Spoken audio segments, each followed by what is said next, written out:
اسی طرح ستاروں کو دیکھا کہ ستارے جو ہے بہت ٹمٹما رہے ہیں، چمک رہے ہیں، تو سوچا کہ یہ معبود ہوں گے، لیکن جب دن کے وقت وہ ڈوب گئے یعنی چھپ گئے تو سمجھ گئے کہ معبود ایسا نہیں ہو سکتا جو چھپ جائے۔ اسی طرح چاند کو دیکھا، چاند جو ہے بڑی اس کی وجاہت اور خوبصورتی ہوتی ہے، لیکن چاند بھی دوپہر میں چھپ جاتا ہے، تو کہا کہ چاند ہمارا رب نہیں ہو سکتا، کہ رب ایسا نہیں ہو سکتا کہ جو چھپ جائے۔ اسی طرح پہاڑ کو دیکھا، پہاڑ بہت بلند ہے انسانوں سے، لیکن جب انسان نے اس کو سر کر لیا تو سمجھ گئے کہ یہ ہمارا معبود ایسا نہیں ہو سکتا جو پیروں کے تلے آ جائے۔ تو ابراہیم علیہ السلام کی اللہ تعالیٰ نے تعریف کی ہے کہ ابراہیم علیہ السلام یکسوئی والے تھے، یعنی سب سے منہ موڑ لیا تھا کہ یہ ہمارے معبود نہیں ہو سکتے، اور صرف اللہ کی عبادت کی تھی۔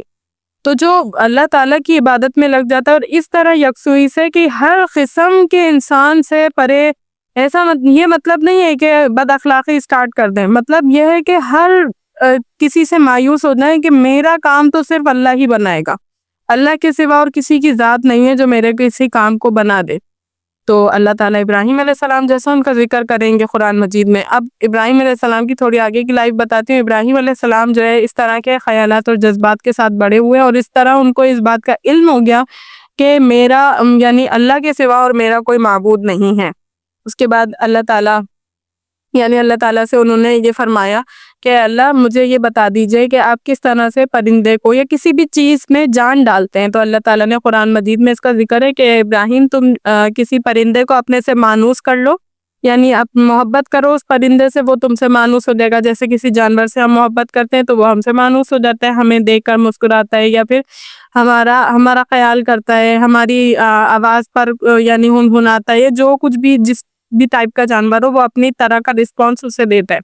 تو اللہ تعالیٰ نے فرمایا کہ ابراہیم آپ جو ہے اس کو پرندے کو اپنے سے مانوس کر لیجئے، پھر اس کو ٹکڑے ٹکڑے کر کے پہاڑ کے مختلف حصوں پر رکھیں، اس کو آواز دیں، وہ آپ کے پاس ایک پرندہ بن کر آ جائے گا۔ یعنی اللہ تعالیٰ نے اپنے مخفی راز پر ان کو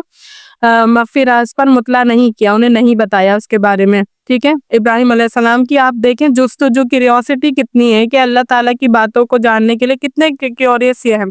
ٹھیک ہے۔ اس کے بعد کیا ہوا، حضرت ابراہیم علیہ السلام کو اللہ تعالیٰ نے نبوت سے یعنی نواز دیا تھا۔ اس کے بعد حضرت ابراہیم علیہ السلام کی قوم جو ہے بت پرستی سے بالکل پرے تھے، ابراہیم علیہ السلام نے کبھی بت پرستی نہیں کی ماشاءاللہ۔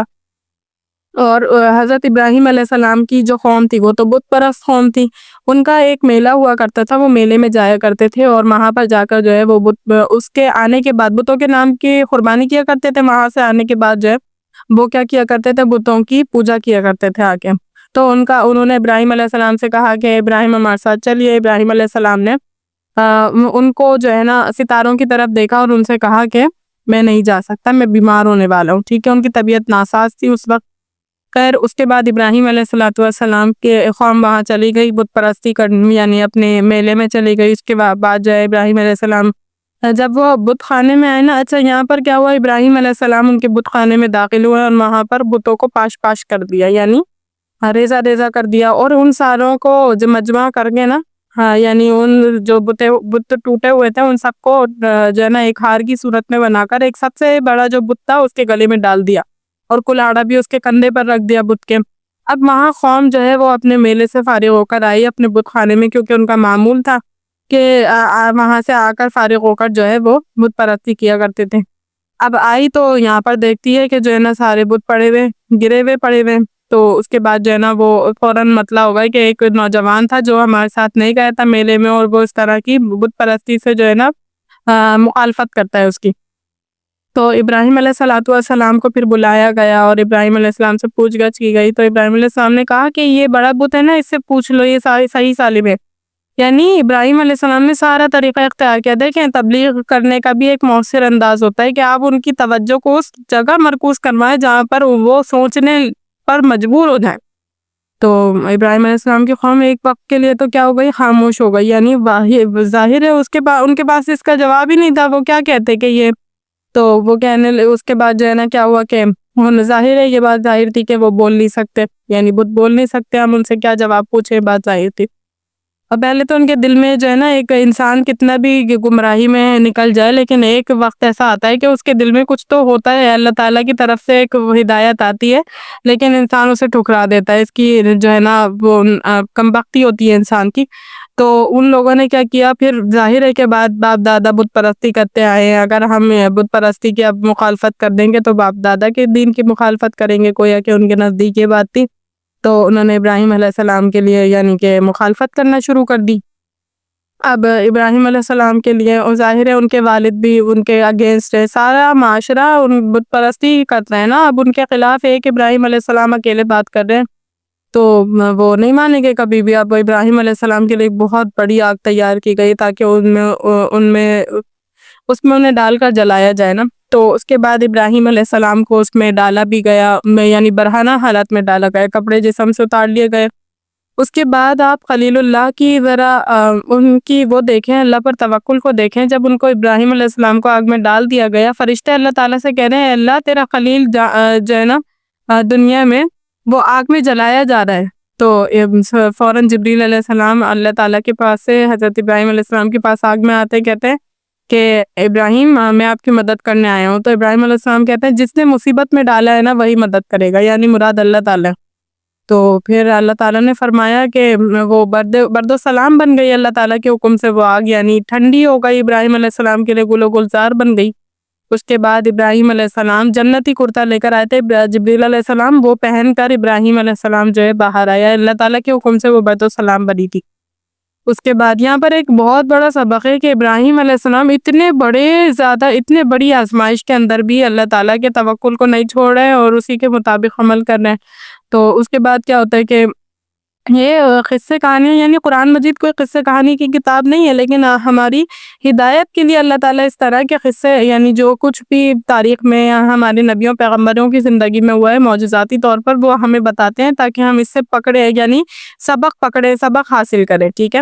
اس کے بعد ابراہیم علیہ السلام اس طرح نکل کے آ جاتے ہیں، سب لوگوں پر یہ بات ظاہر ہو جاتی ہے، لیکن ہر درمی لوگوں کی انسانوں کی ہوتی ہے نا کہ وہ نہیں مانتے، کچھ بھی معجزہ ان کو دکھا دو، کفار مکہ جو تھے ان کا بھی یہی حال تھا یہ ٹھیک ہے۔ اس کے بعد جو ابراہیم علیہ السلام یہاں پر آتے ہیں تو ان کے ابراہیم علیہ السلام کی بیوی سارہ علیہ السلام سارہ رضی اللہ تعالی عنہا تھی، اور جو ہے نا ان کے ایک بانجے تھے لوط علیہ السلام، بس وہ ایمان لائے تھے تو ابراہیم علیہ السلام انہیں لے کر پھر جو ہے چلے گئے۔ اس کے بعد جو ہے وہاں پر اس کے بعد دوسرے جگہ رہنے لگے۔ اس کے بعد بہت سارا ٹائم پیریڈ گزرا، اس کے بعد اسماعیل علیہ السلام ہوئے اور اسحاق علیہ السلام وغیرہ ہوئے۔ اس کے بعد یعنی آپ نے اسماعیل علیہ السلام کا وہ بھی معجزہ بھی سنا ہوگا، یعنی اسماعیل علیہ السلام کو اللہ تعالیٰ نے اتنی اس کے بعد جو ہے ایک اولاد پیدا ہوئی، اس کے بعد اللہ تعالیٰ نے حکم دیا کہ انہیں قربان کر ڈالیے۔ خلیل اللہ نے انہیں بھی قربان کرنے کا فیصلہ کر لیا، انہیں گدی کے بل لٹایا۔ تو یعنی پوری جو ہے نا اتنا پیارا واقعہ ذکر کیا گیا ہے کہ خلیل اللہ نے جب ان کو اپنے بیٹے کو لٹایا تو بیٹے کیا کہتے ہیں اس سے پہلے کہ بابا جان مجھے جو ہے نا آپ اس طرح یعنی پہلے جو ہے نا ابراہیم علیہ السلام نے انہیں سیدھا لٹایا تھا، ٹھیک ہے، فیس اوپر کی طرف تھا ان کا۔ تو ظاہر ہے اللہ تعالیٰ نے کیا اس کے درمیان جو ہے نا وہ تانبے کا یا پیتل کا ایک ٹکڑا حائل کر دیا تھا گلے میں، جہاں چھری چلنے والی تھی نا، چلانے کی جگہ دی وہاں پر، جس کی وجہ سے گلا نہیں کٹ رہا تھا۔ تو اسماعیل علیہ السلام نے ہی اپنے والد سے کہا کہ بابا جان آپ جو ہے مجھے یعنی پیشانی کے بل لٹا دیجئے تاکہ آپ کا چہرہ مجھے نظر آتا ہے نا، تو آپ کو میرا چہرہ نظر آتا ہے تو آپ بھی ظاہر ہے کہ جذبہ پدری یعنی باپ کی جو محبت ہوتی ہے وہ جوش مارتی ہے، اور جو ہے نا مجھے بھی چھری جب مجھے نظر آ رہی ہوتی ہے تو مجھے بھی خوف آتا ہے، ڈر لگتا ہے، تو آپ مجھے اس طرح لٹا دیجئے۔ اسی طرح انہوں نے کہا کہ آپ جو ہے نا جلدی میرے گلے پر چھری چلائیے گا تاکہ مجھے یعنی موت کی تکلیف بہت سخت ہوتی ہے۔ اسی طرح بتایا تھا کہ آپ اپنے کپڑوں کو خون سے بچائیے گا، اور اسی طرح کہا تھا کہ میری والدہ کو تسلی دیجیے گا۔ تو حضرت ابراہیم علیہ السلام کے دل پر ایک اکلوتے بیٹے کی ان باتوں سے کیا گزر سکتی تھی، لیکن اس کے باوجود ابراہیم علیہ السلام نے کہا کہ تم اللہ تعالیٰ کے حکم کی تکمیل میں میرے کتنے پیارے ساتھی ہو۔ اس طرح جو ہے نا یہ معاملہ ہوا۔ اس کے بعد اللہ تعالیٰ نے ظاہر ہے اپنے خلیل کو جو ہے آزما لیا کہ وہ پورے آزمائش پر اترے تو گلا نہیں کٹا تھا، اور جو ہے مینڈھا اللہ تعالیٰ نے لا کر یعنی بجوا دیا اور مینڈھے کی قربانی ہوئی، اور یہ سنت چلی کہ ابراہیم علیہ السلام کے ذریعے سے کہ تمام لوگ جو ہے قربانی کیا کریں گے۔ اسی طرح اسحاق علیہ السلام کا واقعہ، ابراہیم علیہ السلام کے 2 صاحبزادے تھے، اسحاق علیہ السلام اور اسماعیل علیہ السلام۔ تو یہ ابراہیم علیہ السلام کا واقعہ ہے۔ امید کرتی ہوں اچھی طریقے سے سمجھ آیا ہوگا۔ وآخر دعوانا الحمد للہ رب العالمین۔ السلام علیکم۔